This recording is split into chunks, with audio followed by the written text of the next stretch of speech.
We'll get going here. Welcome to the St. Louis podcast for August 11th, 2023. I'm your glorious host today, Eric Brown, partner and chief sales officer at Vi Media, as well as a partner in a holding company, alongside my host that's again not here, Garrett Atkins. Is he getting a blood transfusion today? What's going on? He's doing some sort of testing in the hospital, so we'll see. Oh, you were being serious? No, I wasn't. I'm joking. I'm totally joking. I felt bad for blood transfusion. Yeah, he's something's going on. And today we have Joe Litvag and Steve Schankman on the St. Louis podcast. We're going to get in the weeds with them and their business. But before we do, this is the St. Louis podcast, where each and every Friday at 7 a.m. Central Standard Time, we drop an episode on all major podcasting, audio, and video platforms, where we meet with the most badass people and creators to talk about business, entrepreneurship, and current events. With that said, Joe and Steve, how are you guys doing today? Great. How are you? Doing well. It's great to be here. I don't think I've ever been referred to as a badass. That's right. But now I you like are. It. I like it. I'm also wearing my hat because I had a little bit of a surgery over the weekend. Hey, you got to take care of, I'm assuming, the little skin cancer up top. Hopefully not. Yeah. But who knows? It was something up there. Well, hopefully that gets taken care of. So we got Steve here, creator of Contemporary Productions, worked with everyone from Mick Jagger to Pope John Paul II. You listed off a bunch of that was a crazy night for Steve. We're gonna have to bring this up. We're gonna have to talk about Pope John Paul. Built an empire and made millions as an event and concert producer and promoter. Donated millions yourself, including writing a check that paid for the one-of-a-kind animal sculpture at the St. Louis Zoo. Which sculpture is it? Animals always. When you come in off of Hampton. Yeah. Yeah, Hampton 40. Okay. 40, yeah. Okay, right there. Yeah, I was a partnership. Actually, Thelma Zalk, whose family owns, built the Probstein golf course. Mm-hmm. She had seen the model of that gate that was going to go to the Bronx Zoo. And she brought that idea back to St. Louis, and it was a $2 million project, and I said I would split it with her. It looks awesome. Yeah, a lot of people get pictures in front of it. Yeah, no, it's all metal, right? Yes, So steel. It's steel. Okay. It is the largest steel sculpture in this country, other than one, and that would be the Arch. Okay. So we have the one and two biggest steel sculptures. Now somebody's going to call you and tell you I'm wrong. Yeah, sounds good. Hey, leave a comment if we're wrong here. Albert Paley, the man of steel. That's what they call him. Okay, he's the one that made it? Yes. What? So he makes steel sculptures only, or he's just very good at steel? No, he's the man of steel. Interesting. Yeah. Okay. Wonder if he's a fan of Superman. I was just going to say that. All right, cheesy joke. Sorry. All right, and Joe. The only one that remembers Superman is me from the original days. That's right. You know the movies, but not the George Reeves version. I don't even know what we're talking about right now. There you go. We got Joe here as well, founder of the Just Listen Company, over 28 years of experience in the live entertainment industry, 25 years of which were spent in executive positions with 3 of the largest producers and promoters in the world, created or co-created 14 festivals, now 15 potentially with. Well, this is 14. I think you probably pulled that off of my my website bio that I probably haven't had time to update. So maybe some more festivals. This is actually, Evolution is 16. Okay, yes. 16. Developed 9 venues, is that right? Correct, yeah. And produced countless special events and promoted thousands of concerts. And of course, we're here to talk a little bit about the Evolution Festival that's being hosted here in St. Louis. You guys just let me know there hasn't been a festival here since 2017, which is astounding. It's at the end of this month, August 26th and 27th in Forest Park. So are you guys St. Louis natives? Born and raised. Okay. So, both of us, yeah. Okay. Not far from here. Okay. So by bringing a festival here, obviously you guys have had a ton of experience. Have you guys ever brought a festival here in the past? Have you worked on festivals in St. Louis in the past? What made you want to bring a festival back to St. Louis? Well, back all the way to the mid-70s. So Super Jams were the big concerts that Contemporary did. Fleetwood Mac, Journey, Sammy Hagar. This was all in the 70s, 76 at Busch Stadium. So to me, that was a festival. It wasn't Woodstock. Right. But the reason we did the Busch Stadium shows, Super Jams, is because Bill Graham had done one on A Day of the Green, it was called, in Oakland. So if he could do a show inside of a stadium, why can't we do it? Yep. So that was the precursor to outdoor festivals, which we did some with Contemporary, but not anything to the degree of what Joe. Joe is a pro in the festival business. Gotcha. So what made you guys want to bring the festival here to St. Louis? Well, I think there's a lot of reasons. Steve, I know Steve likes to talk about kind of the community aspect of it. Well, yeah, I mean, I've lived all my life. Mm-hmm. I've been on 22 boards. You mentioned the zoo, but there's UMSL and there's the Variety Club and a lot of other things to give back because we've done well. I mean, Contemporary started in '68. We sold the company, what became Live Nation 30 years later. Okay. I wanted to not only give my service, I wanted to also give money, the family money, away to certain areas. So the whole thing is that our community's had a lot of problems, not only last year, but for the last years that I've been here, which is a lot. And the problems with racial divide and diversity and inclusion. And I said to Joe, with his talent and the fact that we'd already partnered on other things, let's do this festival, but let's make sure diversity is a big part of it. Not only in the entertainment, when you think about the entertainment that we're having, that diverse talent that we have and big talent, but also even the vendors that participate. So Joe said, let's do barbecue. Well, a lot of the barbecue establishments in St. Louis are owned by minorities, which makes it very diverse. And then even down to the third layer, which is our vendors that we're using to set up the stage and labor and security. It's going to make for people to feel wanted to be there. Inclusion is the word I use. And then secondly, there need to be something that puts us on the map. We have Riverport. We built that in 1991. We opened with Steve Winwood. We built the pageant in 2000 with Joe Edwards. We built the factory with Mike Steinberg from the standpoint of consulting with him. I mean, he's the owner, but booking and marketing. Factory is a great idea. Well, that's a great because spot you got a down guy there. that was willing to put his money where his mouth is. Yeah, it's an amazing venue. It's awesome. It is. I think so. All the acts that play, they can't wait to come back.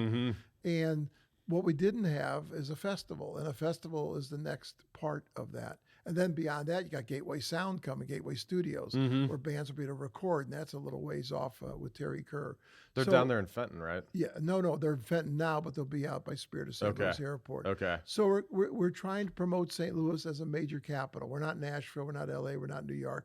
But when you think about what's come from St. Louis, like hip hop, I mean, with Nelly and Chingy, and here we are with Murphy Sugar Lee, Hill Gang, right? Murphy Lee. Sure. Love we Murphy have Lee. Ice Cube and Sugar Hill Gang. I mean, Ice Cube is on the soundtrack for the new Mutant Turtles movie. Yep. So he's very relevant, as is Sugar Hill Gang, because as Joe knows, and we all know, this is the 50 years of hip hop. Matter of fact, I think it's the 18th of this month that the Art Museum is doing a big hip hop festival. Really? Okay. Open to the public. Interesting. Yeah, they have an exhibit that's opening on that weekend, right? Correct. Like the weekend before the festival. So how did they get 50 years? What would be the induction date of hip hop then?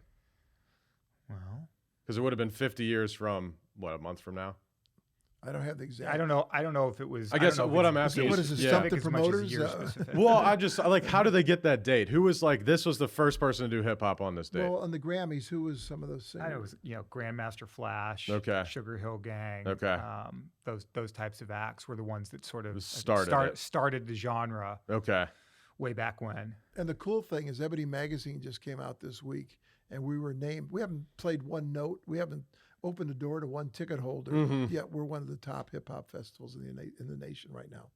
That's because of as per Ebony Magazine. Gotcha. Which well, very I said Ebony. Okay. I said Ebony Magazine, but I think what we're going to do for St. Louis and for the state of Missouri. Matter of fact, Missouri Tourism is playing a role. They're going to be the sponsor of our main stage. Really? Okay.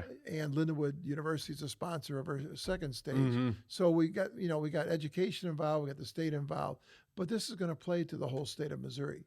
And also from looking at our ticket sales, we're selling tickets 600, 800 miles away. That's what I was going to ask. Yeah. So you guys are expecting a ton of people to travel in. Yeah. That's part of it. That's part of the kind of the festival model is that there's an out of town contingency that ends up finding out about the festival through word of mouth or through our marketing and promotional efforts on socials or whatever. And they've been looking for a reason to come to St. Louis, and the festival maybe is giving them the reason to get here. But a cool thing Joe did is when he put the schedule together, which just came out today on social media, that we don't even open the doors till 2. Show starts at 3. But the cool thing is we're in the what was named the #1 park in the nation, Forest Yeah. Park. Yep. We're in Langenberg Field. When Joe took me to Langenberg Field, and I've lived here a lot of years, as Yeah. I said. So I was going to ask in Forest Park. It's in Langenberg Field. Yeah, Yeah. do you know where that is? It's, I'm down there all the time, but I don't know what I'm the going to field quiz is. you now. Okay. So where's Langenberg? No, I'm kidding. It's a green space that's somewhat, I think, underutilized. Mm-hmm. We're going to hopefully change that for the park and the city, but it sits right between the tennis courts and the tennis center to the Mm-hmm. north, and then the boathouse to the south.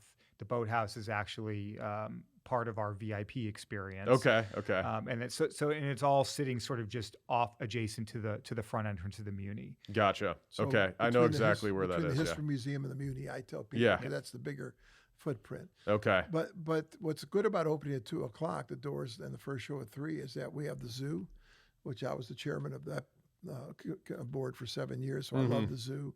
We also have the History Museum. We have the Art Museum. So they're all going to participate by when they open, welcoming these visitors. Good. So the whole Yes. idea is Yep. to promote St. Louis, promote the state of Missouri, and promote music, which is always the greatest communicator because we have something there for everybody.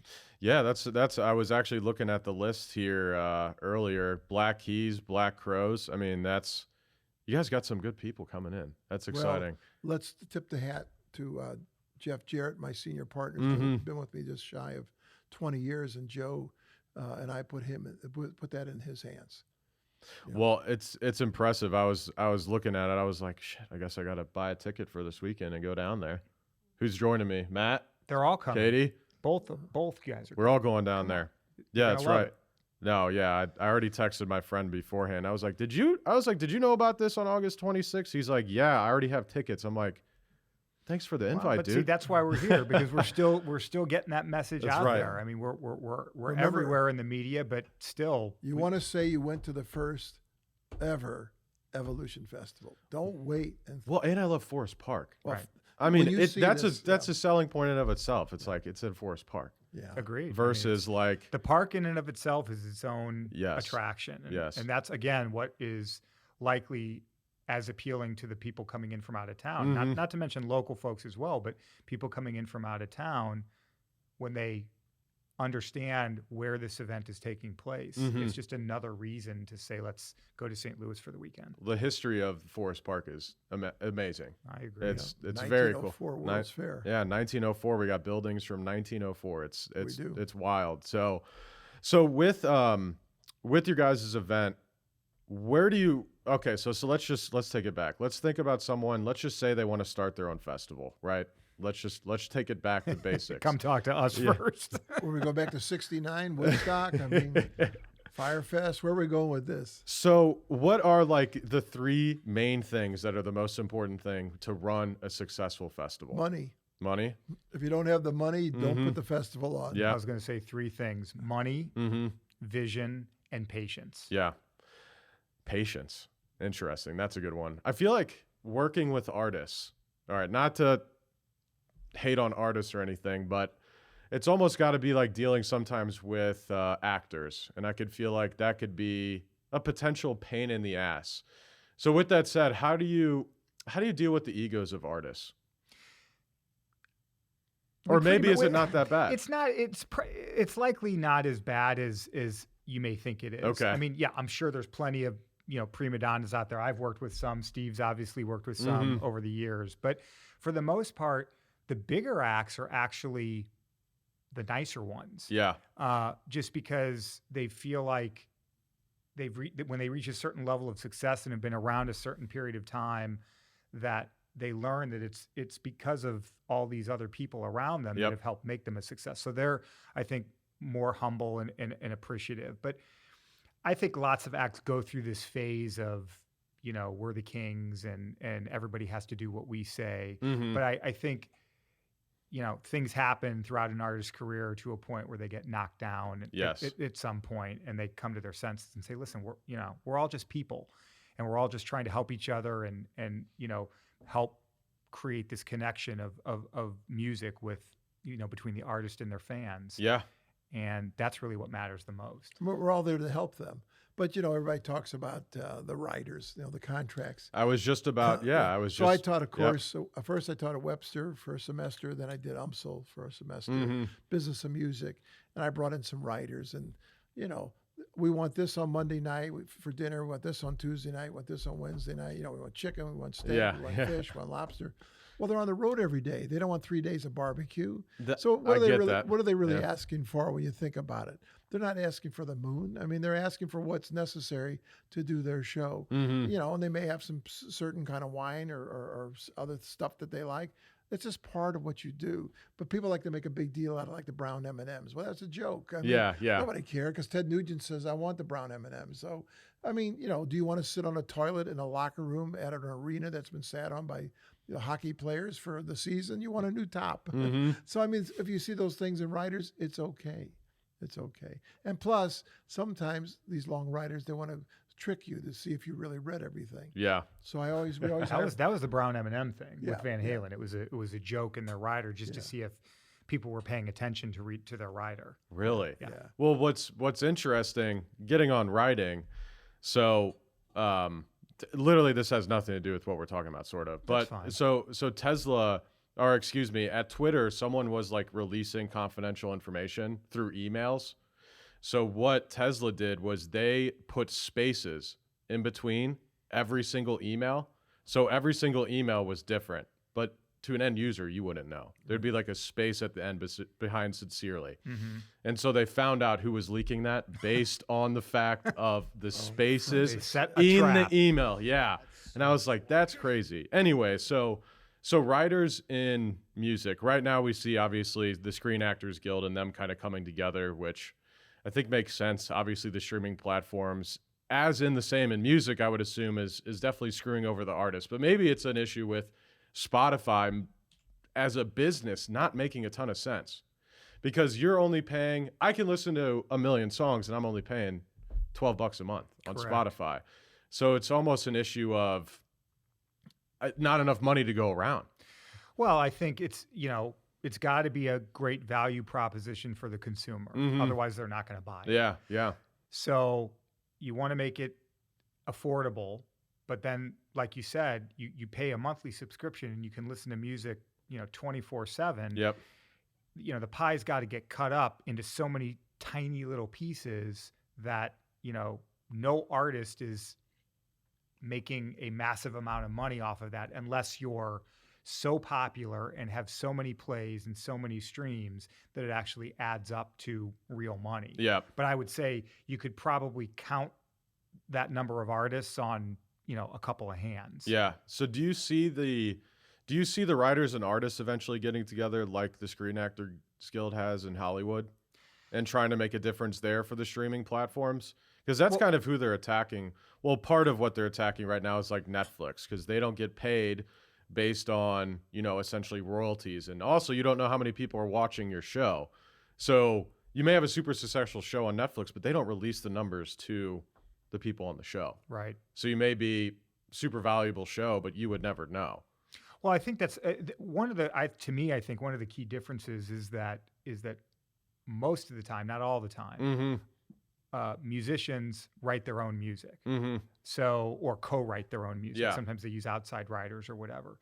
So there's a little bit more control that music artists have, I think, over maybe what you're comparing it to with TV and film. Sure. Because the actors, I mean, in some instances, they're writing the script or, wrote the story or screenplay or whatever, or directed or whatever. But most of the time they're there to act.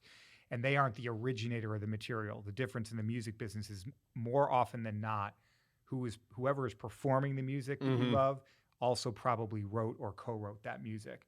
But I think because of that, there's a bit more transparency in the music side of the business because, artists and their managers all do want to keep track of, right, where they're earning what and how many spins they're getting and how many plays they're getting.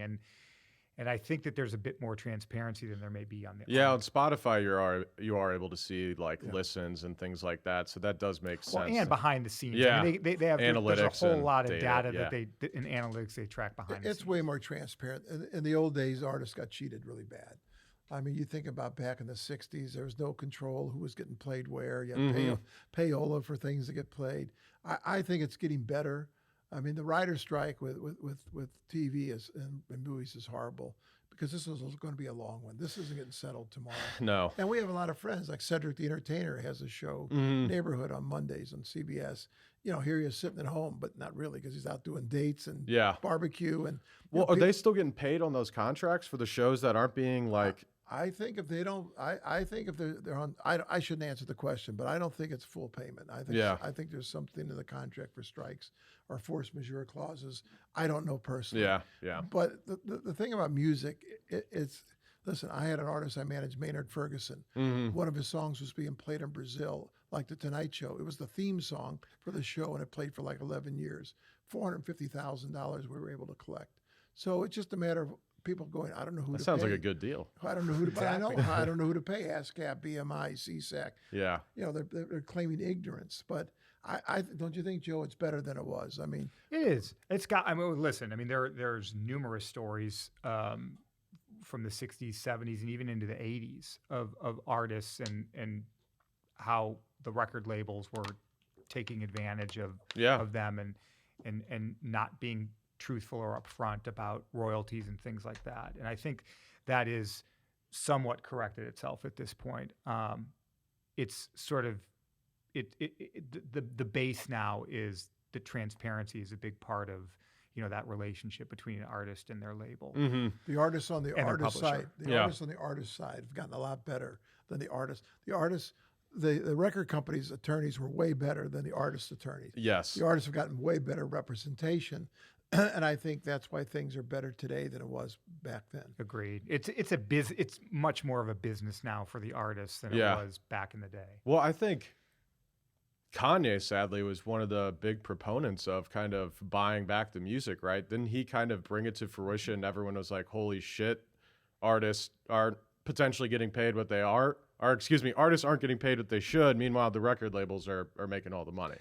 Well, he may have shown a light on it at a particular point in time, but these are debates and arguments and discussions that have been happening for decades and decades, since literally back in the 60s and 70s. Yeah. When I started. Yeah. But everybody says, why are ticket prices so high? There's a few reasons. One, you can get it. Okay. Number two, the artist had COVID, went through COVID, which people are trying to make their money back, especially for their crews. You got to remember, the artist is one person sometime with a band and 50 other people that are on booking the road. agents. I mean, you got a big crew. Yeah. Well, they got to pay booking agents and managers and lawyers. But the other thing is really the cost of traveling on the road has gone up. So their cost of production, of buses, airplanes, flights, hotels. So nobody likes to see tickets that were. At one time, I have them on my wall at the office. Joe sees them every day, a $5 ticket, $8 ticket. I had the Police play at stages in Illinois, and the ticket was $5 to see the That's Police. astounding. But, that's what it was. I mean, the acts were playing for $2,500, $3,500. Right. So inflation, and it's really happened in the ticket area. But it's a need that has to happen. You think Ticketmaster has anything to do with that? It has everything to do with it. They're part of Live Nation, and Live Nation's the promoter, and Ticketmaster's the ticket company. And I don't know for sure, but maybe they do talk once in a while about ticket prices. Yeah, because there's always a big thing if you follow certain musicians or you follow comedians that are selling tickets to, say, a show, right? Not a festival, but a show. They have like pre-prices that they can try and sell their fans before essentially they hit the market on like Ticketmaster. That way, people that know about them and follow them don't get screwed by bots buying up everything and then reselling. Right. Yeah. I mean, listen, I everybody has their own opinion on this subject, and I think nobody really has. None of the ticket companies have clean hands in any of it. But at the same time, it's also easy to blame a big, massive company like Ticketmaster for everything. It is very easy to blame them. And they do take a lot of the heat. And they're okay taking the heat because they make money.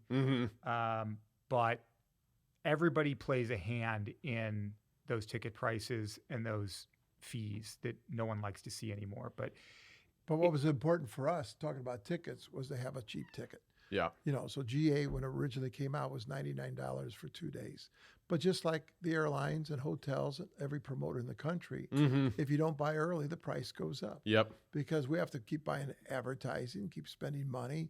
So we really encourage people, like our 4-pack was like a $50 ticket. You know, we got individual tickets. So, you know, when you think about it, you could go for now, I guess, a couple $100 for a festival with 18 acts over 2 days with bourbon and barbecue and art and a marketplace and great VIP areas for more money. Yeah. But those that can afford to buy the VIP area that are usually festival goers that go to other festivals, they know parking is important, bathrooms important, an area that's not as crowded is important. Yeah. What's kind of unique though, and I just realized when we walked the site last week, is yes, we have a VIP area in front of the stage, but it's only in front of like a third of the stage. So the public, 2/3 of the public in that front area will be as close to the stage as the VIPs are. So that was something that Joe figured out, and I think it's great because listen, we're going to do a festival in St. Louis, and our names are on it. We're not out of town. We're not packing up and leaving for year number 2. It's going to be good, and that's why. I mean, the mayor said this is a gift to St. Louis. I told you, mentioned the state came in, Lindenwood University, but we also got Explore St. Louis, the convention bureau. Behind us, we have the other Greater St. Louis. Matter of fact, Greater St. Louis did a study that says St. Louis needs a festival. And corporate St. Louis has come in as well. That's so interesting how you would have that study. I guess they just look at other cities that have had festivals and they're like, this makes sense. Sure. I think Greater St. Louis Inc., who Steve said, has been very supportive of the festival. You know, their whole focus is trying to lure people and new businesses to St. Louis to set up shop here. And they do all these extensive studies where they poll people out there to find out what would it take. And I think there's one thing that's been missing from the St. Louis portfolio, and that's a major, music and arts festival. So that they immediately jumped on board when we first talked to them about this idea of putting this thing on.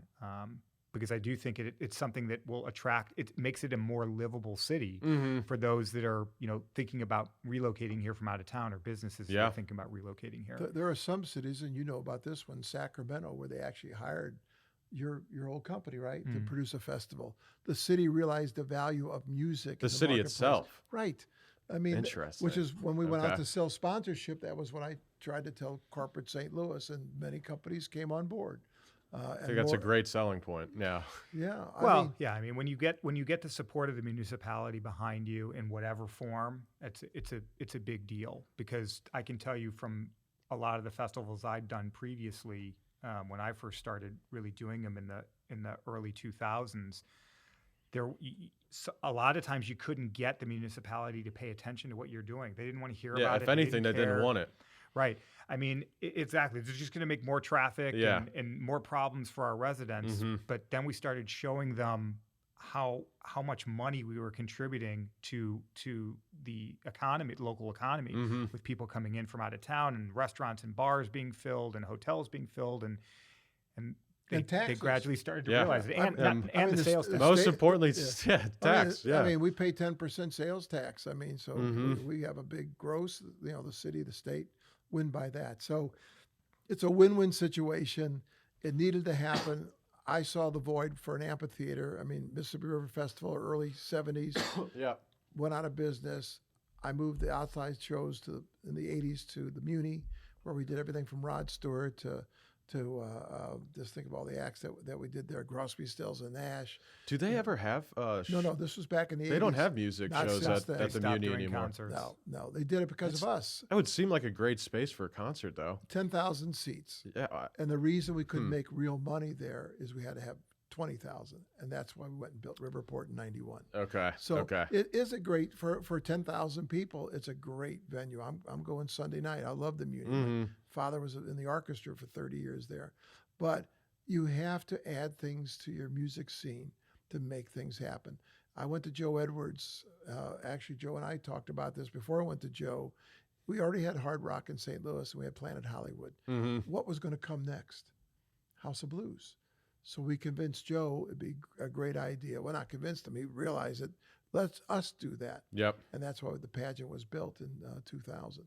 So listen, as long as I'm alive and you got younger guys like Joe here and my family, my son works for us, we're going to keep music going in St. Louis. Well, there's a lot of like small live music spots as well, and Tons all of over them. St. Louis. Tons of them. There's been an explosion of new music venues that have opened here Yeah, over like the last The 5 years or garage so. and stuff all down there Sure. that by Broadway Oyster Bar, they're popping up everywhere. There's a ton of them. It seems like they come in waves. And Yeah. When I first started in the business in the '90s, I was actually working for Steve in the original Contemporary Productions. I started booking national acts in a lot of those small clubs. Like, again, you're probably too young, but like Mississippi Nights That was obviously the was big an one. institution, Mhm, and I mhm. did some shows there. But the Other World and the Galaxy and the Side Door and the Firehouse and Pops, which still does shows. Yep. So it's interesting. And then there was kind of a lull for a while of notable venues because the pageant was here and they got everything. Yep. But now there's been kind of a resurgence. There's been all these new smaller venues opening And that bigger. That I are mean, doing you have live the mu- and bigger, like the factory And Yeah. the music park. and the I mean, music that, park. the right? music Yeah, park was and an add-on. Chesterfield. Yeah. Yep. So the Yeah. good, the in good no, news. in Maryland Heights. Oh, Yeah. okay. Okay. Yeah. Factories in Next to Chesterfield. Centene. Yeah. Ice Okay. rink. Okay. The good news is we kind of can support it. I mean, we're not, every show doesn't sell out, but we can support a pretty good line of entertainment in all genres, which is the good news. There's nothing that can't play St. Louis, but like with Taylor Swift, obviously the stadium wasn't available when she was coming on her way to Kansas City or Nashville or Chicago. So we're all hopeful that we'll see her here. I mean, I have 10-year-old twin girls. They'd like to see her. Yeah. But, Yeah. But I think we have a great music city. I mean, I could live anywhere in the United States. We sold the company 23 years ago. I didn't leave. My partner actually, which fine for him. He moved to California. Mm-hmm. But it's such a great place to raise a family. You hear that all the time. The education, the institutions. I mean, the zoos in the top 3 or 4 zoos in the country. Yep. And the art museum. I mean, this is such a wonderful place. And the music scene, when you ask the ordinary person in St. Louis that has come to St. Louis from somewhere else, they go, I can't believe the kind of music scene you have in St. Louis. So what do you think about, I think the biggest issue with St. Louis, as far as like even people that live here and far as people that are outside as well, is we're labeled as like a dangerous city, especially like downtown, for example. And I think people are getting more and more scared to go downtown.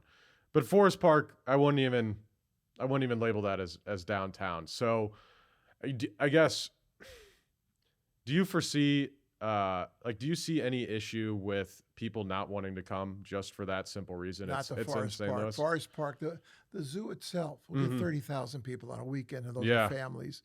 And on the weekend, in the summertime, we're open late till like 8 o'clock. Yeah, yep. So nobody's fearful. We have, like for our event, we have a huge group of 2 different security companies, plus the rangers in the park, plus St. Louis Police Department. We have medical, everything that you need to have, because I got a pro sitting next to me. I may have done 20,000 concerts, but festivals are different. I mean, we got fences, we have plans and operational manuals. Everybody, listen, we can protect people. I always say that about Axl Rose. Yeah. I mean, I had security there to protect him. I didn't know I had to protect the audience when he jumped out there. But we obviously did. That was July 2nd of 91. So, there's crime everywhere. I mean, let's talk about a lot of other cities that have more crime than we do per capita. Remember, when they report the crime, it's in this one area of the city mostly. Yes. And the numbers are skewed. But we have a new prosecuting attorney, actually used to office in our building, Gabe. You have a new chief of police that's been through this before. We have money being allotted. I just met with the crime commission this week about helping them raise some money and do an event. I'll be there with my family. I'm not worried about it. I never worry about going to anywhere in Forest Park.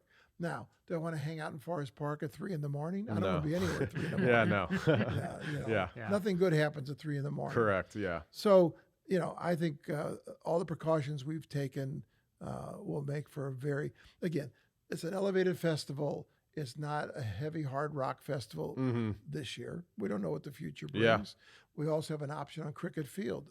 We can make the festival bigger in years coming. Yeah. But I think the people that are going to come enjoy this festival will be like what I saw when Joe took me to see one of his festivals down in Louisville. We went to see Bourbon and Beyond. Mm-hmm. And I was there at the last two acts, Dewey Brothers, Chris Stapleton. Everybody was laying back, sitting in lawn chairs, VIP, general admission. I walked through the entire crowd with my wife, and I never felt any problems. And I mean, this is, it's in where they have the Kentucky Derby, right next to it. Yeah. But it's also on asphalt and rock, I guess, mostly rock. Some grass, but a lot of asphalt too. Yeah, Mm-hmm. we don't have any of that. So the hardest thing really to do is prove yourself the first year. Just because we're both successful producers of entertainment and have done a multitude of shows around the world doesn't mean people are going to believe this festival until they go to it themselves. Yeah. So we do live in the show me state. That's right. You got to show me. Yeah, that's right.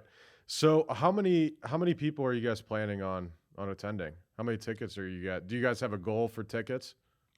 Our goal, I think, continues to change based on what we're seeing out there. Because as Steve and I talk about constantly, when you're creating one of these festivals in your first year, you can make all the best plans, all the best educated guesses. But at the end of the day, as I like to say, people vote with their wallets. Yeah. Yep. So we can guess all we want, but I think we're pretty happy with where things are for year one. I think we're going to end up probably somewhere in the neighborhood of 25 to 30,000 people over the course of the weekend. And that's awesome. And I think that's a successful first year. But there's a point of return that you don't want to happen. The whole idea is that there's a lot of space. Mm-hmm. So as I told Joe, we don't want to get to a number where people aren't comfortable and having a great time. And I don't like to pass a buck. I mean, I'm in the entertainment business, promoting concerts. I think it's going to be I can predict this. I can't tell you the indie number, but I know this. If you come to this festival, you will not only be in a pristine, wonderful, nature-driven part of the park, of a great park, but probably the nicest spot of the park that I've ever seen. Yep. You're going to have a great time. I mean, you're not going to be there at 8 o'clock in the morning. You're coming at 2, 3 o'clock. You got 2 great stages with great entertainment and all the other things, the bourbon. Joe's got Fred Minnick coming. He's like the authority on bourbon. Nice. Okay. The Sugar bourbon Fire. connoisseur, Yeah. Sugar Nice. Fire's all over this. Okay. One of our top. We have all these other great, many minority-owned barbecues, but we have all kinds of food. Mm-hmm. The concessionaire that Joe brought on board does, a dozen festivals? More. Around probably the like country. 20 festivals around the country. Okay. So Yep. we're not writing paper signs. We're not going to have, nobody's going to know how to find this or find that. We are cashless because even all the venues have gone cashless. It's just faster. Yeah. Is that safer. And safer. Interesting? Okay. Yeah. From a standpoint of most people aren't walking around with cash, so Right. Yeah. Exactly. I mean, but at festivals, a lot of people would walk around with a lot of cash just because they're there all day or, and all night or for multiple days. And so I think that was, kind of what people used to do. But with the ability to go cashless, lets people plan in advance. It creates an extra level of security because everything's via card or Apple Pay or Google Pay. And it also helps us on our side because we're not having to handle a bunch of cash. Yes, exactly. So there's not a lot of cash laying around. And it's good for, He could probably tell some stories about the old days with suitcases full of cash for paying artists and stuff. Yeah, everybody wanted cash in advance. Hey. Yeah, that's how it was. Cash is king. You have to have bodyguards all the time because you're going to the banks bringing out tons of cash. Anyway, if they come, and they're going to come, and the number may be a little more, hopefully, but they're going to have such a great time. And I'm not the average age. The average age, what do you think, Joe? 40 years old? 30s and 40s, I think, is where But we're WashU's coming back. This is in their front yard. Yeah, it's right there. So Yeah. if you're checking into WashU or even Lindenwood, which is a little bit of a distance, what's the biggest thing that's going to be happening this summer? Oh, we got some great stadium shows, believe it. And we have other festivals, and we support everybody because they're our friends. I mean, if they got shows at Riverport, that's great. I built the place. I'm happy for them. But I think everything plays upon each other. It's like having 2 good fast food restaurants on the same corners. I mean, they play against each other and for each other. So I think what we're going to have, and it's easy to get tickets. I mean, all you got to do is go to Evolution Festival. And we announced again the lineup and who's playing when. And subject to change slightly because Sure. nobody runs a perfect schedule. Yep. Hey, you haven't seen me in action yet. Well, our production I'm manager, knocking on wood as I'm saying. our production manager, who's from St. Louis, Brandy Johnson's just coming off the road with Taylor Swift, and this is her next assignment. So we have a wonderful crew, all experts, many from St. Louis, some from contemporary that have lent their time to the project. I brought back Cindy Schrader, who handled tickets for Riverport and many other venues, and our old phone service called Dial Tix. Yeah. You don't remember Dial? No, I don't. Save money, same gas. Buy online, 25-cent service charge. So we got a really dream team, and I mean, we don't even want it to get here, but it's going to get here soon. Yeah. I mean, because once it happens, it's like a wedding.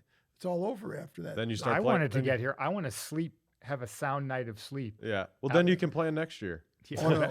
We've already started planning Yeah. next Oh, year. no. That's the thing. Yeah. We were looking at talent by October. Once we decided we were going to do it in September, we were looking at talent. Yeah, we've already, and that was, to me, was a little late. We were already starting the talent lists and talent discussions. So you're like now for you're like 24. 18 months ahead of time. Well, about 12. Yeah. I mean, but Yeah. I think that's what it takes, because festivals become this kind of living, breathing Well, you thing. guys just listed off all the stuff: security, vendors. I mean, all of the It different. takes an army. Yeah. What people don't realize, especially in a situation like this where we're going into a place like Forest Park, is Mhm. we are literally building a city in a field Yeah. for a week. Yeah. And before we move in, it looks like a pristine green space. The day after we leave, weather permitting, it will look like a pristine green space, and no one will ever know that we were even there. Yeah. That takes an army of people and a lot of logistical planning and all those types of things. So it's no easy task, but it's kind of what we do. Mm-hmm. We got a great weatherman. I got Dave Murray to come in and do it. There we go. Meteorologist. Yeah. There we go. Yeah. I think we're supposed to have good weather this weekend. Well, Or it's not excuse this me. That couple- weekend? Excuse me.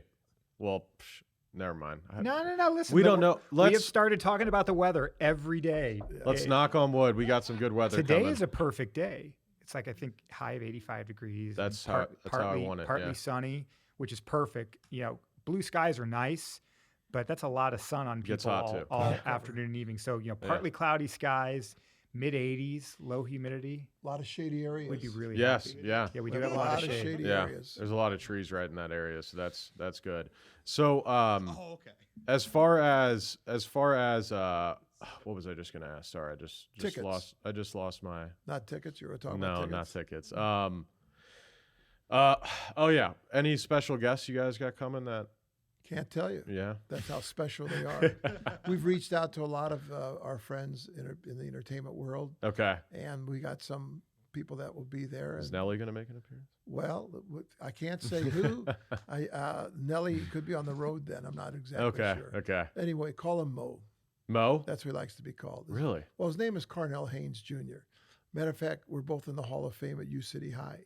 We're Really? Big difference in age. But there are people that you would recognize that could be in the crowd. Why does he go by Mo though? Missouri. He loves Missouri.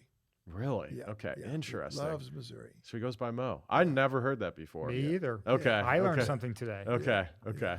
That's I'm wild. not hanging with Nelly like he is on a daily basis. That's Well, right. Hey there, St. Louis podcast listeners. We've got some exciting news from our sponsor, Farmers Insurance of St. Louis, led by the man, the myth, the legend, Mark Lee. Mark Lee of Farmers Insurance is recruiting agency owners here in St. Louis. That's right, Garrett, and everyone knows what Farmers Insurance is, and if they don't, they will now. Yes, it's kind of a household name. That said, as many of you know, a large part of our audience is made up of badass business owners, entrepreneurs, and top producing sales professionals with an open mind like yourself. Farmers Insurance is currently searching for driven individuals who aspire to own their own business or already own their own business and want to add another income stream to join the Farmers Insurance brand and own their own insurance agency. This is a stellar opportunity to build your own insurance agency from scratch, take over an existing agency, or if you're just a slow roller, we know you the guys out there and ladies, get paid to train under an existing successful agency owner before starting your own. Holy shit, Eric. That means that whether you have experience as a business owner or you've never heard the word business before in your life, there's a pathway to owning your own business through Farmers Insurance Agency led by Mark Lee. That's right. You can become a Farmers Insurance business owner even if you've been homeless in the past, just like you. Yeah, thanks. If you've ever dreamt of being your own boss, building a team under a reputable brand, and making a difference in your community by offering top-tier auto, home, and commercial insurance to consumers and businesses in your area, Farmers Insurance of St. Louis, led by the godlike man himself, Mark Lee, has the perfect opportunity for you. Visit insurancecareerstl.com to speak with Mark Lee, the district manager of Farmers Insurance of St. Louis, to become a Farmers Insurance agency owner today. Did you hear that, St. Louis? Go visit insurancecareerstl.com. Insurancecareerstl.com. That is INSURANCE, career, CAREERSTL.com. To become a business owner today, again, one more time, visit insurancecareerstl, as in St. Louis.com today. Right now, this second, or reach out to us at stlouispodcast.com and we'll introduce you to Mark Lee ourselves. And I promise he won't spell out insurance and career to you. Now back to the show. You know, you asked about acts. I have some friends over the last 50 years that I would call my friends that play in bands. Joe has the same thing. There's more good people in music than the few you hear about all the time. They have problems. Yeah. Believe me. So you just have to know. So planning, you guys said planning 12 months out. Yep. Fire Festival. Where was that? You really want to talk about fire? I Where- do. I where do was want to that talk at? about it. You remember this? Sure, I remember it. I saw the movie. Yeah. So, okay. I was doing You were obviously doing a lot of other festivals. festivals while that was going down, and there was some ripple effects That's- across the festival industry because Yeah. of it. So he started like 4 months ahead of time, right? I think Something like that. Part of the problem. like you said it, you need time, you need preparation. So And you need money. I think he was swindling money, right? Right. Well, he was stealing money probably from Yeah, somewhere. yeah. Allegedly. We don't want to make that Yeah, comment. yeah, exactly. Yeah, We don't- allegedly, But yes. and in all honesty, for this year of evolution, I mean, we started talking about this, gosh, close to 2 years ago. No, I called you when you were working somewhere else or just left. I said, what do you think about a festival in St. Louis after Lou Fest went out of business? And I probably said no at the You time. did say no. So what happened with Lou Fest? Money. So money is just the issue. It's all in the papers. They didn't pay their vendors from the year before. They were short. The original Lou Fest started out really strong, and then they sold to C3, and then it was bought back by another group, and they just ran out of money, and they didn't pay people. The whole truth about I've been in this business 55 years. Joe's been in it 30 years, right? Plus. Not plus, just 30. The deal is this. I was good with your 28 when you were reading off my Hey, bio. there we It just go. makes me feel a little younger. The one thing you learn, because we started with zero. My partner and I had $500 when we started Contemporary Productions in 1968. First concert was the Grateful Dead in 69, and then 20,000 concerts. You started with Grateful Dead. That was our first concert at the Fox. Now they're known for being wild, right? They got busted in New Orleans. We had to help them get out of jail and get them to St. Louis to make the show at 9 o'clock. And then they wrote the song Truckin'. What's that movie where they Russell Brand is the artist? Do you remember that? And they get him to the Greek. Get to the Greek. Oh, Yeah, get him the Greek. Oh, yeah, right. Spinal Tap's my favorite because they say, yeah, we got to get to St. Louis and play for that bad promoter or something. Did they really? Something like that, yeah. Yeah. I'm going to have to go back and watch Spinal Tap. We've been mentioned more than once in movies and stuff. But the one thing I learned, if you don't have the money, don't put on the show. Yeah. So in the early days, we had some backers that put up a little bit of money. And we did Humble Pie and Joe Cocker, the English Invasion, early 70s. Yeah. So you can't bank on ticket sales, sponsorship sales. You got to have the money to do it. You don't have to have all the money, but you have to have enough to pay your vendors. I mean, if you don't pay your people, they're not showing up, and that's what happened. Ultimately, I think there were some people that tried to save it, and they realized they hadn't bought their insurance. Another thing Oh my you God. definitely want to have is insurance. Yeah. Well, going back to safety, I mean, we see videos now of stuff getting thrown at artists. Yep. What the hell is going on? It's troubling to a lot of artists too, that I know that we've had these conversations, and it is because fans are. I mean, sometimes it's unintentional, but sometimes it's intentional. Yeah. They throw the phone up, take a picture of Yeah, me. or whatever. I just saw this past weekend somebody got hit in the head with a phone or something. Yeah. So obviously, from a security standpoint, you want to do what you can to control what people have on their person when they're attending a show, which is why you walk through security checkpoints. Sure. Obviously, no weapons, no alcohol, no illegal narcotics or anything like that. But once you're in, and everybody's got a cell phone. Yeah. And people are going to the concession stands, so they're buying things to drink, things to eat, and sometimes when people get some alcohol in them, they just start doing stupid things. But it's kind of a big deal to the artist because Well, it's like a new thing. It's not. The artist didn't really get hurt. For Guns N' Roses, they threw the chairs at him, although he was Really? off stage. Go put on YouTube Riot at Riverport, and you can watch the video of what happened. But we have a lot of security. We have a lot of people. It's like at a hockey game or a ball game. You throw something on the field, you're getting ejected, and you could get prosecuted. So yeah, it's the same thing. Yeah, it's the same thing. We're not going to do. Listen, this is the kind. Oh, so that's why he wasn't allowed back in St. Louis forever, right? Well, if he came back, he would get arrested. So the prosecuting attorney actually ended up going to New York and getting him, extradited him back. Yeah, he said, I'm never going back to St. Louis. So, so he won't come back now. Yeah, well, now he was is. all settled. Right, because he came back, right? They've already couple done years one, ago? A few and years they're ago. playing Yeah. again in This year. September Yeah. at Busch. Yeah, because I remember it was big news that they were coming back, Right. and that's where I heard about this story. Yeah, The pictures are insane. I tried when I was working for I was there. when I was working for another company. This is maybe 10 years ago, less than 10 years ago. I was doing Guns N' Roses shows. This is before the original band members got back together, Slash and Duff, before they got back with Axl. He had a different band. But still going out and touring as Guns N' Roses. And I was doing Guns N' Roses shows in other cities around the Midwest for this other company.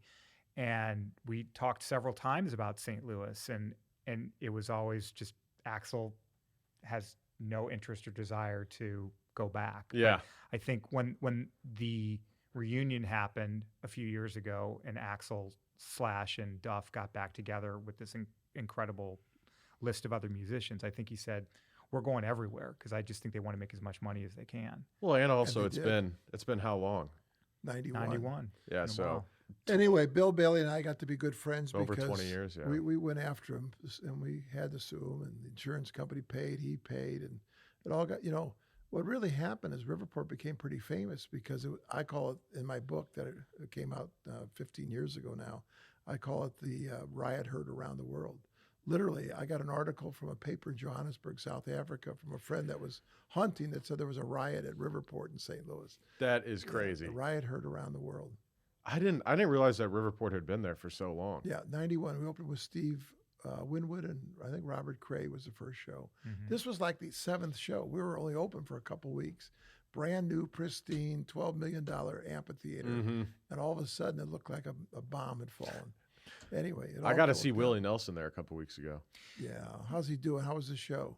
It was actually really good. He has good days and bad shows. Willie is such a legend. He missed a couple beats, but Come on. he's 92. He's 90. Is he over 90 now? I think he's over 90. Yeah. His forearm hair, Yeah. so long. I was dying laughing because you could see the fans blowing his forearm hair, and then his son was there. Lucas. Yeah. Lucas Nelson. Is it Lucas? Lucas Nelson, The Promise of the Real. No, not the no. That's Well, Lucas's the one that plays. band. I don't think it was Lucas then. I don't know.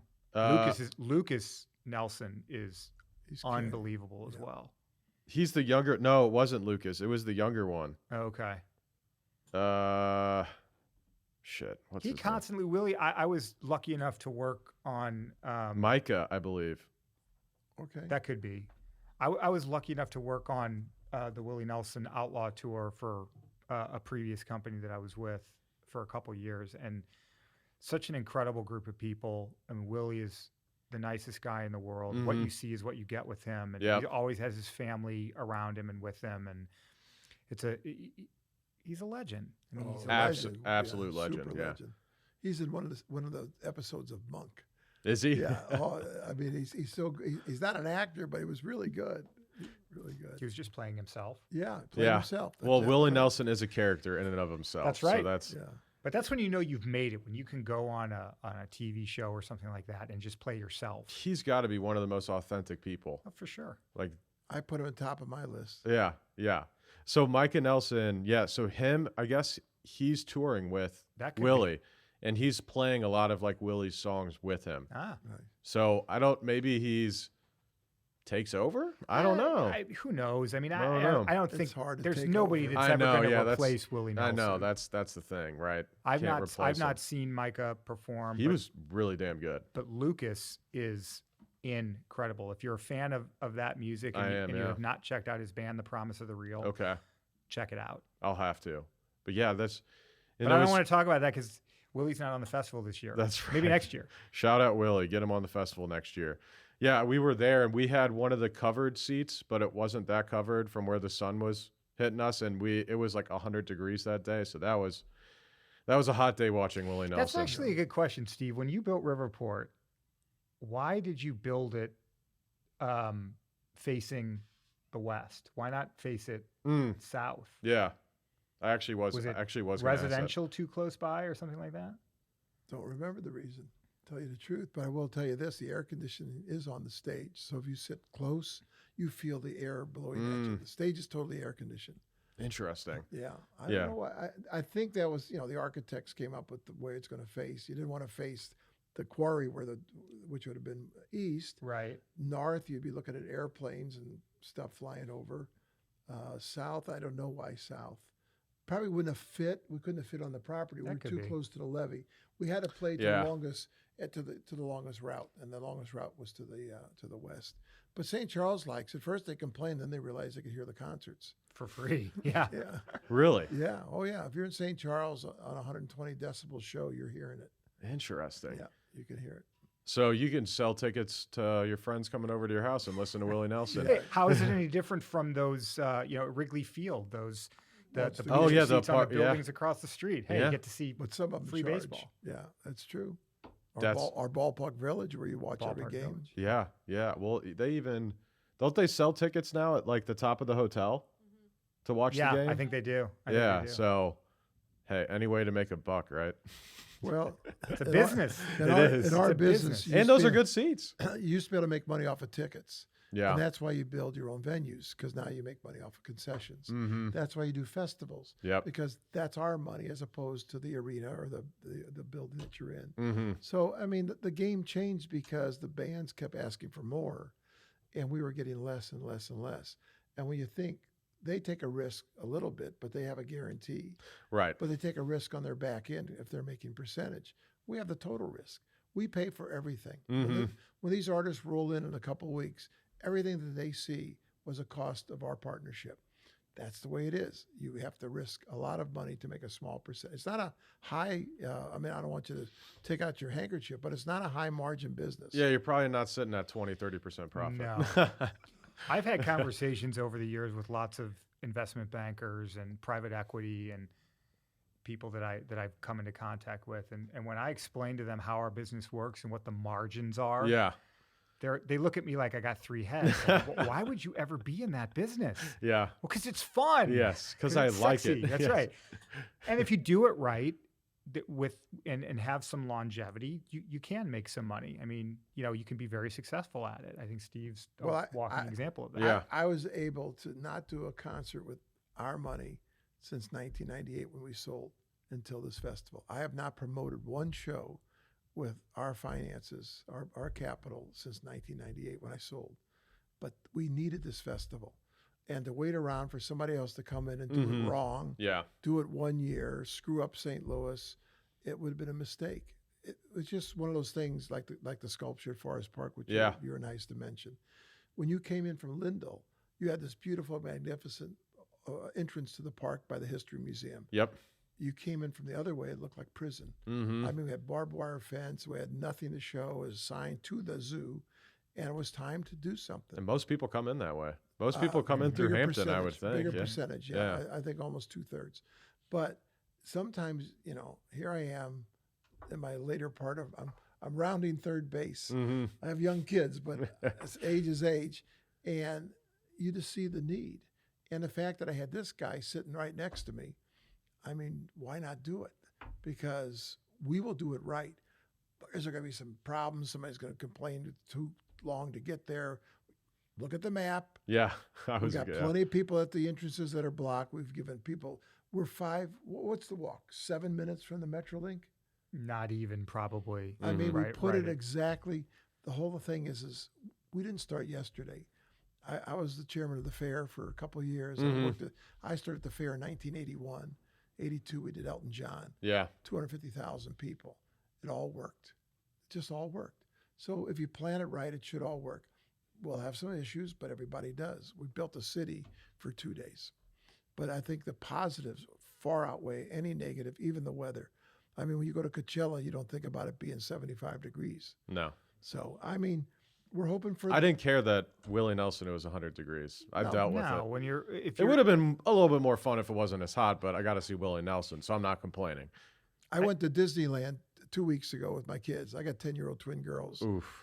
And it was hot as hell. Now, apparently, though, we actually talked about this like a month ago. Lines are down at Disney. Is that right? If you have a lightning pass. Okay. But if you have a regular pass, you're waiting 2 hours. That's now, crazy. I think at Disney World, their business fell off, but I think Disneyland's doing just fine. Okay. I think, okay, we were talking about Disney World. Yeah. Disneyland's doing just fine. But my point is this. We needed that experience with the kids. But it started at 10 o'clock in the morning and went to midnight. Mm-hmm. And you just dealt with it. I always could find a shady place to go, as you will be at Evolution, with lots of trees. Well, I really think there's plenty of people that are attending the festival or going to attend the festival that love these particular artists. Mm-hmm.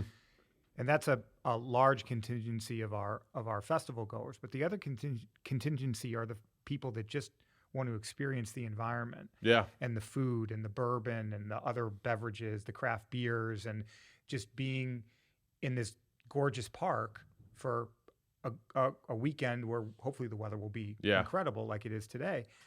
And it's the whole experience. It's the whole festival experience. And that's what people really buy into when you look at the successful festivals across the country, the big ones and the smaller ones. It's all about the overall experience. Yeah. And so for us, this is our first year of presenting this particular experience to St. Louis. So the people that come are hopefully going to want to come back in 2024 and bring 10 of their friends. They're coming back. Is that why you named it Evolution? We named it Evolution because, because things have evolved in St. Louis since there was a last festival. Yeah. And I think as a city, St. Louis is trying to take steps to evolve as well. There was an article that came out in the Business Journal, I think right after the time that we announced the festival, saying that St. Louis is evolving and the businesses here are evolving. And I think that's just we got Mid-City growing or Midtown growing. We got in an incredible way. We got golf, Top Golf going in. I mean, we got the new soccer. I mean, it's incredible what's happening here. Yeah. So there's a lot of things, and we are evolving as a city. Definitely think we're moving forward in the right direction. Right. So that's what we wanted to keep focused on, is that we're looking forward. We're not the music looking back. evolving. Yes. Everybody else can be the business evolving and restaurants evolving. We want to be the music guys that are evolving into something that's great for St. Louis. And again, the support the first year is unheard of. Mm-hmm. So people believe in us, and we're going to give a guest experience like nobody's ever had. Like I said when we opened the factory. Yeah. When you get up and look at what's playing at the factory in the morning, I want you to come because you like the venue. Mm-hmm. You can't say that about every venue in town. I want you to come because you like the venue. But believe it or not, the Hill sells a lot at Riverport. 13,000 people show up a lot on that hill. I couldn't do that experience. I can't even get down on that lawn chair anymore. But I mean, I don't want to be on that hill. But I mean, what did you say? The country pass, whatever we started to do out there. The country mega ticket. Yeah. It was a huge idea, giant idea, and it's done really well. So we're selling this on experience. We're selling this on, it's good for the community. It's good for the local and state. And we're selling on the fact that the lineup for $100. Yeah. What you want to read out the names? Well, Black Keys, Brandon Carlisle, Black Crows, Ben Harper, which is going to be incredible, and the Innocent Criminals, Brittany Howard, Ice Cube, Morgan Wade, Cautious Clay, Nikki Lane, Mishlander, Modern English, Sugar Hill Gang, And then we got some, more of a local aspect, which I think is important. We didn't talk about that, and Lindenwood was very happy with that, being a local university. Yeah, yep. Nude Party, Smidley, Carriers, Knuckles, Yard Eagle, and Punk Lady Apple. Okay. So, and there's some other surprises and special guests and things that will happen. You're looking at two promoters together that have been around for 85 years. So not any. I'm walking out of here feeling so freaking old. I am old, and I'm celebrating the fact that I'm old because Maybe I'll I get don't to like that the point alternative. eventually. That's right. Yeah. The alternative is, you don't get any older. Oh, right? that's true. That is true. I like being above the ground. That's right. That's right. That's right. So, okay. Let me ask you this. If I'm going down there this weekend, which I am. Remember, it's not this weekend. Oh my! I don't know why I keep saying this weekend. Sorry. weeks. August 26th and 27th for everyone still listening. August 26th and 27th. Hopefully you're all still listening. Some people drop off. You never know. So August 26th and 27th in Forest Park. What is it? Evolutionfestival.com. Yep. I purchased my tickets earlier because I saw that, like you guys were saying, the prices go up as They do. so. That's part get of the your education tickets now. process as well. Yes. Buy early. Yes. Buy Save them money. today. Yes. Buy them today. Yes. So buy your tickets today. Where do you suggest? All right, everyone mute real quick. So I want to get an insight. Where do I park? What's the best? Where should I park when I go down there? What kind of a ticket did you buy? Just the normal one. Just a general admission. I mean, we don't have any specific controlled general admission parking, but I will say Forest Park is massive, and most roads within Forest Park are parkable roads. Yep. I believe there's going to be plenty of parking within the park. Just the earlier you get there, the closer to the festival site you'll find You it. can park at the zoo, the History Museum, the Art Museum. Plenty of parking at those spots, and the Metrolink lot. Yeah. Yeah, that's true. Metrolink. That's Now, true. if you come at There's 6 o'clock, you're out of luck. Yeah, that's fair. But There's- Uber, Right. Might just probably just. We're get it. going to have a ride share drop off and pick up location right next to the entrance to the festival. So we're Okay. encouraging people, if they don't want to worry about driving or parking, take ride share down. Metrolink, as Steve mentioned, has got to stop right there at De Bolivar, which is a 5 to 7 minute max walk from the main entrance to the festival. So we encourage people to, take Metrolink, go park at the the big Metrolink parking garage in downtown Clayton, and then just take the Metrolink down 2 stops or 3 stops or whatever it is. So, or buy a gold ticket. Silver tickets, by the way, silver parking lot tickets are on sale right now for $50 Okay. and $75 for 2 days, right? yeah, So if you silver have VIP, if you have a silver Okay. you can VIP, upgrade and add parking to that. Got it. you can Okay. add parking. Gold and platinum VIP include VIP parking with the purchase. So Maybe I'll have to look at. Well, you getting love to VIP. hike, so just hike on up there. You'll be fine. Uh, Park a mile away. You're good. Thanks, Matt. we can It's all like- use that exercise, Yeah, right? get those steps Well, you in won't be before you dressed get like there. this if you're coming to Evolution. No, I will not. No. Yes, you Well, will. yes. I don't dress like this to go to a festival. Well, you know, You would what- at least put sneakers on yeah. with the suit. I got sneakers on right now. Do you? I do. That's the way yeah. to go. Oh, well, then are you wearing shorts too? No, just I cut my pants short. Oh, I would say, well, just It's the new style of suits, you know. Gotta cut the pants short. yeah. So you can show the cool socks. That's right. Even though I don't even have socks on. I have cool socks. I always wear purple or red Colorful or socks. color. Yeah. No, fun socks are key. They make my feet happy. That's right. You know they have happy socks. I saw those. I don't like them. They're too thick. Yes. You're correct on that. So, last thing before we get out of here, I want to get your guys' opinion on the tram in the Loop. The They're- trolley. The trolley? The trolley. They're trying to maybe bring it back. I I heard thought that. they did bring it back. Yeah, I don't know a ton I don't think about it's. it, but I don't think it's running again. I thought it was running. I thought they had one because I think they had 2 cars. One of them was running. The other one might have been in disrepair or something. And then I thought maybe the second one might have broken down or something. I'm not positive. All I But can hopefully tell it's running that weekend, and people can obviously Yeah. go to the Loop and then I take, was take about the trolley exactly right what I over was too. asking Yeah, that. the trolley Yeah. would be great. Listen, Joe Edwards and I were partners in the pageant. I'm not going to say anything negative about the trolley. I think $40-something million could have been spent on other things to promote safety in St. Louis, or I always think that when there's money spent on things that. But again, for what he wanted to do there, Joe was a great thinker. I think it was a great idea. It didn't take off very well. Yeah. And it got a lot of bad press. And I look at the good things he's done, because I invested in the sculpture for Chuck Berry. Mm-hmm. Or, Charlie Brennan from when he was on KMOX. He got people to raise money for that. If the trolley was a bad idea, 90 other things he's done has been a great idea. Yeah. Yeah. All right. The pageant wouldn't have happened without him. Mhm. I mean, we weren't doing it on our own. We wanted him involved. Pat Hagen, because Pat had Mississippi Nights, and that was going to go out of business or close down. We closed down two of the places you booked, Westport Theater, that was taken American over, and Theater. the American Yeah. Theater. So we put all of our effort in there. So whatever the trolley controversy is, I stay out of it, because what Joe does is create a music environment, a food environment. He just picked up Olio, the guy that owns Olio. He's moving all of his restaurants. Yeah, I just saw that news. So Yeah. they're moving out of what was it, Tower Grove? Tower Or? Grove Park or whatever. So he couldn't- Botanical Park. Yeah, so he couldn't. What was the news story? He couldn't buy any of the buildings, so he's just like, I'm gonna go into a spot where I can actually own the building. This guy's a smart businessman. He opened that deli at the Divine down on Delmar. Mm-hmm. And listen, the fact that we're trying to move east to make things better will cut down on the problems we're having. Yes. When you vacate areas, problems happen.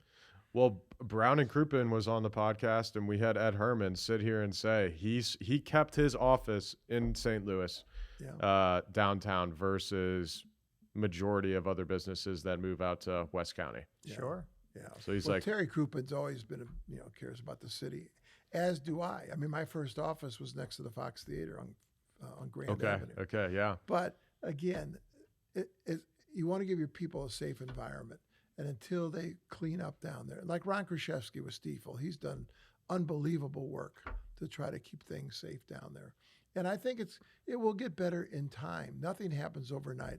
Urban League is working in the churches, trying to get basketball courts put back in. When you take everything away from people, things go bad. yeah. Well, what are people supposed to do? And they got nothing else to do. They do bad things. Yeah, But people do bad things everywhere. And I think we take, like the Ferguson thing, we took a big punch. yeah, And it was limited to 2 blocks. It was bad what happened. yep, But again, people come in from out of town, and they stay at the Ritz-Carlton and the Four Seasons in expensive rooms and talk about how bad St. Louis is. It's like, please. It is. Yeah, it is.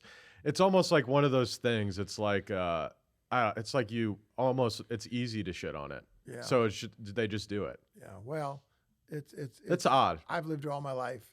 I feel it's a safe place to live, but I don't think you should be walking on Washington Avenue at 3 a.m. No, and I did it a lot when we lived down there. I lived down there. Well, we got employees live down 8 there. years ago. Our creative director lives in the city, and he's had his car broken into. I mean, but there's car break-ins in Chesterfield too. And I also stealing think cars all over. Saying it doesn't matter where you're Well, at. don't buy a Hyundai. Yeah, That's what or they Kia. like, Yeah. or Kia. the things that happen in downtown St. Louis also happen in every other city across the country. Yeah. in their downtown areas. So Easy pickings. we're not that different. If you're going to live in that kind of urban environment, there's going to be pockets of crime around you. You just have to always be aware of your surroundings. Yeah, Ballpark Yeah. Village is selling out all those apartments down there. Selling Yeah. out. Yep. Because the more bodies you move back into the city, I mean, listen, people move out, they move out, but the more bodies you move in, the less chance of crime. Yes. You know. And I still- liked living downtown. Well, I enjoyed You it. don't live downtown anymore? No, so I'm in De Pere now. Oh, so you're a county boy now. You Yeah. moved out to the suburbs. Only like the rest because of I us. got a really good deal on rent. Otherwise, I wouldn't have. But I lived down on Washington Avenue in the lofts for like a couple of years down there when I was like 21, 22, 23. a lot of fun. It was a lot of fun. So that was like 30 years ago. So, I mean, now you would. That's like a whole 7 years ago. But I'm saying, when I'm in another city, whether it's New York or L.A. or Nashville, I love city. Mm-hmm. I mean, I don't live in the city, but I got kids that go to schools and all that. I love a city. I like to be able to walk down the block and get a sandwich here. Same. Go there. Same. Music's over there. Yep. I mean, we live in a neighborhood now. What am I going to do? Go next door and have a cup of coffee? I mean, there's nothing going on. I have to drive pretty much everywhere. Yeah, I don't. of I can't course. really. I can walk to Corner Bar. Oh, not a bad place to That's walk. not a bad. I can walk Right. to Corner Bar, but Yeah. that's about it. So it's like, I wouldn't mind living back down. I don't know if I go all the way downtown, but Central West End, somewhere around there. Great. Clayton maybe, or somewhere around there. somewhere to walk. Well, we're I in want to walk to Clayton. get groceries. Is that too much to ask? No, I love it. I lived at the Plaza in Clayton. I'd Yeah. walk to Straub's, walk home. Mm-hmm.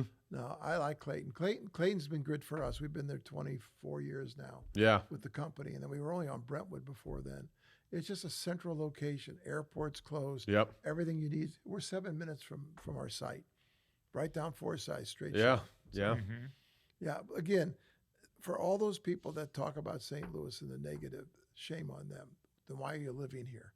You know, well, I couldn't find a job anywhere else. Why are you living here? Mm-hmm. Because it's about the positives of St. Louis. The airport's getting bigger. Greater St. Louis is doing great things. At least we can fly to Europe now. I mean, Yeah. Maybe you want to go to London, but that's coming. Mm-hmm. If you support where we live, not just Dave Stewart and the Taylor family and the few families that put up all this money for all these great things, the small amount of money that everybody could put into this city would do great things. And just the elevator speech, just say what's great about it. I do it all the time, so Yeah. that's why I get a little carried away. It's very easy to both talk negatively and positively about St. Louis. Yeah, I agree. it's like That's kind of the problem. I'm is it's- guilty of jumping on that negative bandwagon occasionally. I'm also born and raised here, but I love the city. I mean, I've had Mhm. many opportunities in our business to leave and go elsewhere, as has my wife, and we've chosen to stay in St. Louis. So at some point, we just got to appreciate what we have, because there's a lot of positives in this community. And just Well, you continue look to try outside. to work on Yeah. on the stuff that needs help and try to make it better. It's almost like playing the victim card a little bit. It's like Mhm. boo hoo because St. Louis, blah blah blah. It's like, well, what have you done to make it better? Right. that's the point. Right. I mean, look at the celebrities that live here. You got Joe Buck here. You got Yep. Nikki Glazer here. You got Nelly here. Mm-hmm. They're not abandoning the city because of the crime, Mm-hmm. but let's do something to fix crime. Right. you know? Yeah. I think we're on a good road. I'm feeling a lot Well, better. money's one way, and you guys are generating that for the city right now. We're trying. So, We're trying. yeah. Sales tax and filling hotels and Yep. filling restaurants and other attractions. That's important to us, is that we're doing this to give back as much as we can while we're trying to create this thing. Yeah. So, I Well, think that's somebody part of it. Yeah, somebody asked me, I was in an interview on a newspaper or something, why do you live in St. Louis? Mm-hmm. Are you in the entertainment business? Why not the West Coast, New York, Nashville? I said, I made my living here. Mm-hmm. I can't take what I made and take it to some other city. And that's just one reason, but that's a big one Yeah. with me, is that I'm going to continue to do what I can do, and hopefully my family will continue that. Problem with families is the kids, they go away to school, they don't come back to St. Louis. Yeah. And that's bad for the economy growing here. But listen, I was out in St. Charles last night. What they've done out there with streets of St. Charles and more apartments, you got people living on the river now out Yeah. there. Streets of St. Charles is a good spot. Really cool. Yeah. got I two love going to Napoli restaurants. Prosino right there. And then Napoli 3's there. Yeah, and then Napoli's there. And then Tony just opened up the seafood restaurant. But Did he? Yeah, called Napoli Sea. Just opened up. Really? Just to the north of Napoli 3. Okay. But my Okay. point is this: they get it. You got to have all these elements to make it work, and Mm-hmm. then they accentuate the positive. That river's been there for forever, but now people are. I watched when I drove by yesterday, guys, two couples out on their patio looking at the river, on their computers. That's cool living. Why didn't we do that downtown? Mansion House East, we lost the Stofers or whatever, Clarion, whatever they call that round. The riverfront's a little sketch right now. Have you been down there? Yeah. So if you go a little bit, north, I guess almost towards, North is scary. South is going to get better. North is a little scary. yeah, Go because past Lumiere and start getting in the areas up there. It's a little scary. yeah, I used to go down there and walk around all the time. Not anymore. It's a little, yeah, But south, a they're little talking weird. about a new development just south of the Arch, right by yeah, where BB's used to be, right behind the Oyster Bar. mm-hmm. And they got some money going there to develop that side. We never had a river walk, I don't know partially why. because of East St. Louis, the view. Almost had Disney here. They just wrote that up the other day on Facebook. I saw it. Disney looked at St. Louis back in the 60s. I heard early that. 60s, I heard yeah. that too. Yeah. Gussie Bush supposedly said, if you're not selling beer, you're not coming to St. Louis. I mean, I don't blame them. They sell beer now. Yeah, well, They didn't then. we all Yeah. sell out. Eventually, we all sell out. Yeah. You know? Yeah. Look how many cannabis places there are in St. Louis. Eventually, everybody gets what they want. Yeah. That's Because true. That's the American way. I mean, you can say what you want about this country and the politicians, and we won't get into the presidential race because I can't even talk about it. But for no particular reason, except it makes me sick to see what we have as candidates. I know. Yeah. But where else would you want to live in the world? I mean, I want to go to France and Italy and all that. But as far as the economy, it's easily the best stuff. what's it? Yeah, exactly. Now, I'd like People to have argue that. yeah. Like, why the fuck are you here? I hate that shit. Did you come from here? Are you St. Louisan? Yeah, I grew up here. All right. Yeah. I don't, and people that talk shit on just the United States in general pisses me off. Yeah. I'm like, you guys think You're free to leave. you guys think you have it so bad here. I'm like, literally go anywhere else. Have you, it's like most of these people have never even traveled. So how the hell would you even know? Everybody's got an opinion. It's It doesn't. I didn't say they have an educated opinion. yes. You know, If we're all just pro the city we live in, pro the people around us, pro our country, I but think it takes people like you. I think we'd be a You're little bit talking better. 100,000 people every week about how great St. Louis is. We just need more people doing that. Mm-hmm. You know, it's like I always want to have a station called the Good News. If the weather's going to be bad, you don't report it. If your team lost, don't tell the score. If you don't like something about St. Yeah. Louis, talk about something that's good about St. Louis.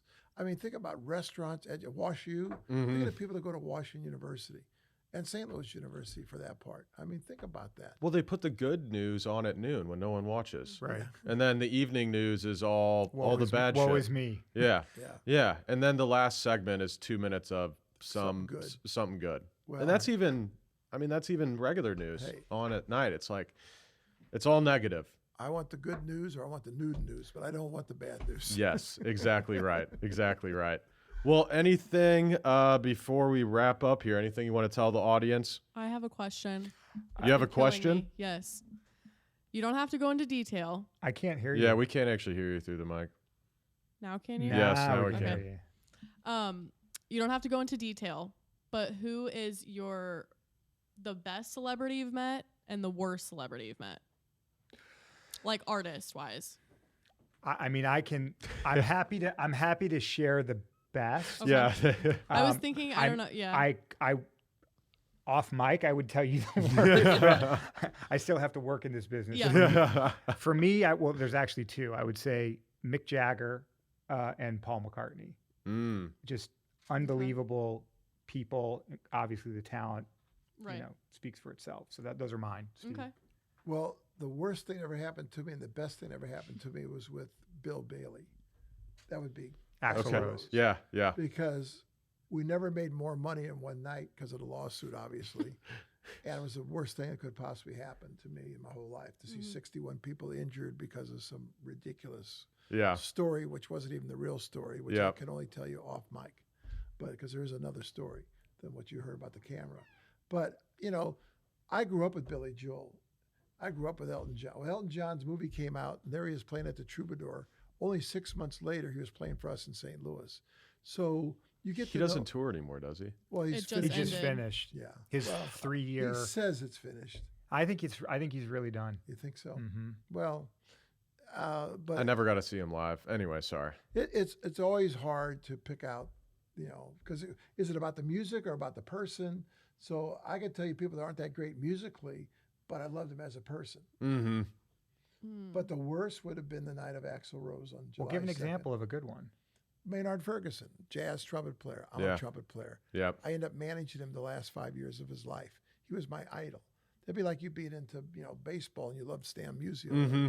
or Albert Pujols. I mean, he was like a second father. Mm-hmm. Was he the biggest act I ever booked? No. It doesn't make any difference. Yep. Same thing goes with Louis Anderson. Was he the biggest comic out there? No. But on my birthday, he called and sang happy birthday to me and 3 months later died. So, these are Yeah. people that you started their careers, some of which worked out great, like Tim Allen. We started his career, Cedric's career. He was Tim a Allen, comic. the comedian. Yeah, we started his career right after it's all on the internet, but he was I arrested. can't tell by went to your prison. facial expression if that's a good thing you wanted to hear or a bad thing you wanted to hear. Tim Allen is Home Improvement. Yeah. Yes. I actually read And his Santa I read Claus. his book So you know, There's what is his funny book that he wrote? I forget the name of it, but he was arrested for selling cocaine. Really? Oh yeah, I had no idea. It's all in the book. It's all on the internet. We were the first stand-up show he did, I think, after he came out of prison. That was at the American Theater. So I mean, you get to know these people. I mean, Roseanne Barr, she was a housewife Yeah. out of Salt Lake. She's canceled now. Well, Yeah. Did you see she was on Theo Von's podcast and that got removed from YouTube? she Yeah, always, really? she always Yeah. had a tendency of being nasty. I mean, just the way she grew up and all that. But again, I mean, you spend so much time. Jerry Seinfeld, we handled all of his dates for many years. Very quiet, not very personable. He's Yeah. great on TV. He's great on, coffee and all that. But he's kind of a shy, Back on Netflix, by the way. kind of a shy guy. He's kind of come out of his shell even more. Whereas Jay Leno, hanging with Jay and driving around looking at cars, which we do when he comes to town. Yeah. I love Jay because what he did was have a $30 million salary on the Tonight Show, and to keep his full crew, gave them $15 million of it. He's a badass. That's badass. He's yeah. badass. He's a badass. That's badass. Yeah, he's a badass. We're not badass. Is he doing all right now? I know He's doing great. He's out doing dates. He loves going on the road, being in front of because he had people. that whole car fire, right? Yeah, Yeah. well, but the guy saved his life. I mean, they would have pulled him out. He would have burned up his face. I think he had a second one too. Not as bad. Yeah, he's got to stop playing with these cars. Well, or just Wear a fireproof play suit. with the safe ones. I Yeah, think or hire a guy to play with the He's got the guys. engines. He's got a full cadre of guys. He's got plenty of guys. But Cedric, we're like brothers. I mean, we call each other brothers. I mean, he came to my office looking for a gig, and 3 months later, he was the third person in the Kings of Comedy tour, yeah. which is still to this day, unless you tell me differently, the largest grossing comedy tour of all time. A bit based on Yeah. money back in the 90s. Yeah, yeah. Well, now I know Bert Kreischer, Yeah. which, to be honest, not a big fan of his comedy, his podcast, or anything like that. He just garners a big attention, but the amount of money he's made on the tour he's done, going to arenas, like I can't even imagine. Interestingly, I was working at another company during COVID, and Bert, obviously our entire business basically shut down Yeah. during COVID, which is, a lot of businesses slowed down significantly. Yeah. Our business overnight Yeah, came to a stopped, yeah. screeching halt. And Bert was one of the few who said, I'm going to figure out a way to get out there and keep doing shows for the fans. And so he started doing a lot of socially distant Yeah. concerts at drive-ins and things like that. Yeah. I did some of them, not with Bert, with some other acts that started following Yeah, suit. the But drive-in, yep. He, he kind of gave people a lot of spark to go out there and try to get back to work while we were still sort of coming out of the COVID bubble. And he's done incredible since then. Yeah. So I mean, it's like him or not. I mean, he's a success story, and He's 100% a success story. Yeah. You said you got to get out of here? I do have a 2:00 call. You're good. We'll wrap it up. All right.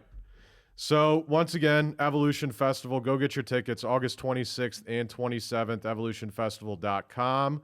Go ahead and support, most importantly, St. Louis, right? that's right.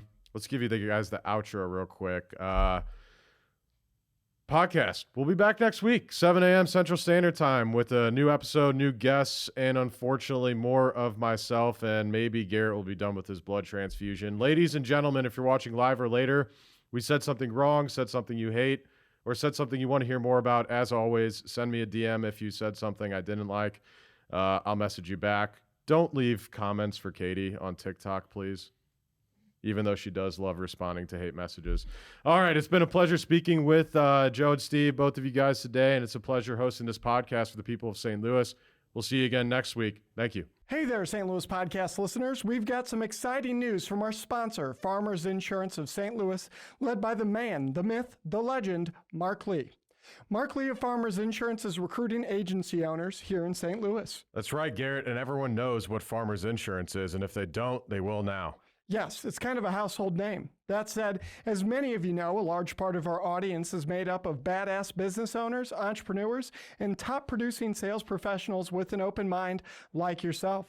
Farmers Insurance is currently searching for driven individuals who aspire to own their own business or already own their own business and want to add another income stream to join the Farmers Insurance brand and own their own Insurance Agency. This is a stellar opportunity to build your own insurance agency from scratch, take over an existing agency, or if you're just a slow roller, we know you the guys out there and ladies, get paid to train under an existing successful agency owner before starting your own. Holy shit, Eric. That means that whether you have experience as a business owner or you've never heard the word business before in your life, there's a pathway to owning your own business through Farmers Insurance Agency led by Mark Lee. That's right. You can become a Farmers Insurance business owner even if you've been homeless in the past, just like you. Yeah, thanks. If you've ever dreamt of being your own boss, building a team under a reputable brand, and making a difference in your community by offering top-tier auto, home, and commercial insurance to consumers and businesses in your area, Farmers Insurance of St. Louis, led by the godlike man himself, Mark Lee, has the perfect opportunity for you. Visit insurancecareerstl.com to speak with Mark Lee, the district manager of Farmers Insurance of St. Louis, to become a Farmers Insurance Agency owner today. Did you hear that, St. Louis? Go visit insurancecareerstl.com. Insurancecareerstl.com. That is INSURANCE, career, CAREERSTL.com. To become a business owner today, again, one more time, visit insurancecareerstl, as in St. Louis.com today. Right now, this second, or reach out to us at stlouispodcast.com and we'll introduce you to Mark Lee ourselves. And I promise he won't spell out insurance and career to you.